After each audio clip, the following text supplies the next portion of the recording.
Hi, welcome to the Dr. Lam Show. Today, we're going to give you top 9 tips to manage stress. I'm Dr. Carrie Lam, and I'm board certified in family medicine, functional, and metabolic medicine. I'm Dr. Jeremy Lam, internal medicine doctor, who's also board certified in anti-aging and regenerative medicine. And today we're going to be talking about some top tips to manage stress. And stress is inevitable in today's society. It pressures us to be successful in our standards. However, that doesn't mean that you need to give in to the stress or have it overwhelm your body. We'll talk about tips to really manage your stress effectively and easily. So, Dr. Carey, tell us what the first tip is in managing stress. The number one thing is to exercise. Exercise is an important part of any optimal body function. But in general, if you have adrenal fatigue, you have to make sure you know what type of level of exercise to do for the right state you're in. Because we have a lot of different types of levels and restoration depending on how sensitive your body is and what stage of adrenal fatigue is. Whether it's yoga or circulation exercises or stretches or aerobics, you have to go step by step based on the state of your body. And so one of the things you will know is that if you exercise beyond what you can do, you can feel it. You feel tired after you do it, and you can actually crash even worse. So don't just go exercise and do what the internet says. If it's good, you need to pace yourself and understand that in your recovery process, maybe no exercise is even actually better than exercising. So ask your healthcare practitioner, or if you don't know, gauge yourself. Let's say you go for a walk. If you feel tired after your walk, maybe even that walk was too much for you. Okay, but hey, if you feel good with doing yoga and the breathing exercises, do that. And that's great to help you manage stress. So we've learned from so many of our patients that make mistakes of doing beyond what they can do, and it actually stresses them out even more. So short and sweet, good exercise, depending on your body's state, is very good for managing stress. So the second tip for managing stress is managing your time. As we are busy people, a lot of people with adrenal fatigue, we are type A, we are successful, we are always busy. It can be very hard to say no, right? So time management is very key to managing stress. And if you can't do it yourself, maybe find a accountability buddy to be able to help you manage that time. For me, it'll be my husband as he tries to slow me down.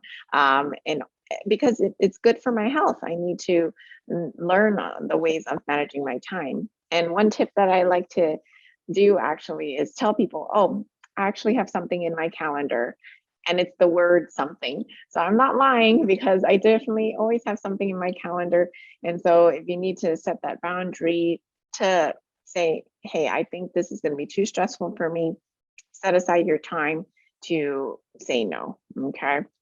And so ultimately, you have to take that step back and limit the number of things, delegate, tell people ahead of time that this is your boundary. Maybe I can't do it during this time. So more communication will allow you to help you manage your stress too. Number 3 is to use checklists. And checklists are a highly efficient way to really get things done in a short period of time. I use it all the time, especially if I have a lot of things on my plate. I want to make sure that I get them done, because that's just the nature of my character. And so I don't want things to keep dragging on and on. And so the checklist makes sure that I will address each issue and not let them burden me unnecessarily. Your mind will also get a little dopamine rush whenever you check something off your checklist. It feels pretty good. And it's important on your checklist to actually put due dates, because then you actually give yourself a boundary of when you need to complete it by, and you can see which one is more a priority. Good. And number 4 is to become more involved. We're humans, we're social creatures, and becoming involved with other people can help manage your own stress.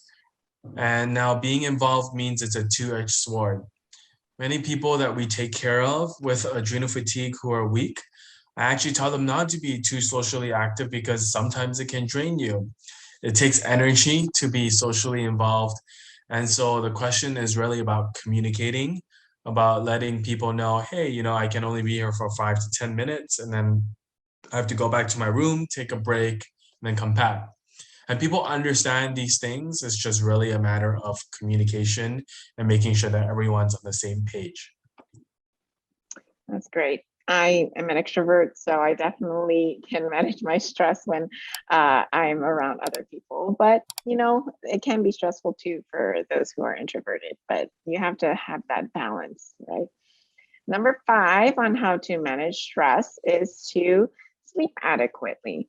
Sleep is so important. It allows your body to rest from the day, but also process everything that you've gone through, okay, in your mind. So when we sleep earlier, let's say around 9 or 10 o'clock, the cortisol output physiologically is actually much healthier than sleeping later. So if you, though, are a person that have a lifelong habit of sleeping late, for example, and you try to force yourself to sleep early, it can actually trigger more stress. So it definitely has to be gradual change if you do want to make that change. Everybody is different, so don't just follow this book and say, hey, I need to sleep earlier. If you're used to sleeping later, you have to do it very gradually, or learn to listen to the whispers of your body about when the best time for your sleep is. So when people ask me, hey, what's the best type of sleep pattern?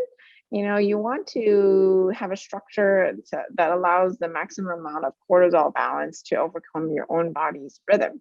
So sleeping around 7 to 8 hours at night and having a regular circadian rhythm is very important for healing and managing stress. What's number 6, Dr. Jeremy? Number 6 is learning to accept and to let it go. I have a hard time with this because the reality is a lot of us are driven, and that's what has led us down this road in kind of our health journey in that case.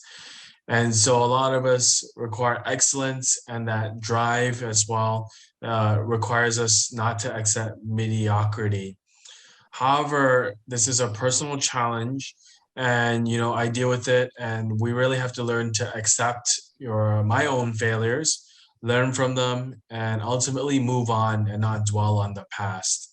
And that's really, really the key, is to just accept your reality and let go and trust. A lot of the people that we deal with, they're used to being able to go run marathons and being able to be on call 24/7. And ultimately, when they let go, they learn to trust us. They learn to listen to their body. Then that's the first step in their recovery process. And they start finding that everything else starts to get better at that point. And this can be very difficult. One of the most difficult things for people on their journey, because they just want to go to Dr. Google. They want to diagnose themselves, and they want to find out what is wrong and do whatever they can before they come and seek help. But sometimes doing that to yourself can be worsening. It can actually cause a downward spiral because you can do things wrong on yourself. It can take us a long time to understand what the medical system and healthcare is all about. If we don't know, that can be an admission of failure, which can be very challenging. But just letting go and being able to trust in somebody who can answer all your questions about anything that you're going through would be so beneficial. Whether it's a doctor, whether it's a healthcare provider, whether it's a therapist, anyone to be able to listen and guide you along your your health journey, is very important to helping you look outside the box. It's very simple. So seek help if you don't know, if you're stuck, or even if you are in the beginning stages. It's always good to find that extra ear for someone to listen to what you're going through. So that's tip number 7 to manage stress. And number 8 is to use complementary aids, and nutrition is very important. In an adrenal fatigue environment, because the pathology is absent, the best way to allow the body to regain its vitality is to give the body the nutrients and the tools that it needs to heal itself. And there's no better way to do it than to use proper nutrient. And the key word is proper. It's just not any nutrition, because you can eat fried food, fast food, and get the nutrition that you need, but it's not what your body needs.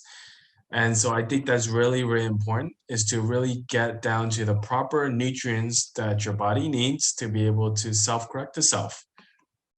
And lastly, number 9 is don't self-medicate. Like Dr. Carrie had mentioned before, we all love to go to Dr. Google and see what's wrong with us, but learning to seek help from healthcare professionals and knowing that that's what's finding the best person to help yourself, who will understand your body, is the best case. We live in a world where there's over data, and so it's almost impossible not to find something wrong with you if you look far and deep enough. But the key is how to navigate through that and not mislead yourself and actually make you just more stressed, instead of helping your body recover. And so, especially with people with adrenal fatigue, because it gets so convoluted, and the symptoms can actually confuse a lot of people, it make sure that you're not sidetracked or navigate by yourself. You have to really be careful with what you're going to address first. And that's the number one mistake when we see people come to us, is that they try, and they fail. And so when you fail, you actually end up making things even worse to help your body recover. So really learning not to self-medicate, that's number 9. Well, we hope this helps you understand the top 9 tips to manage stress. As stress can be ignored, but we never ignore stress because we've seen how it affects the body. So just remember, it's your body, you know what's going on. We hope that you can learn to manage your stress, and don't stop searching until you get the help and guidance you need.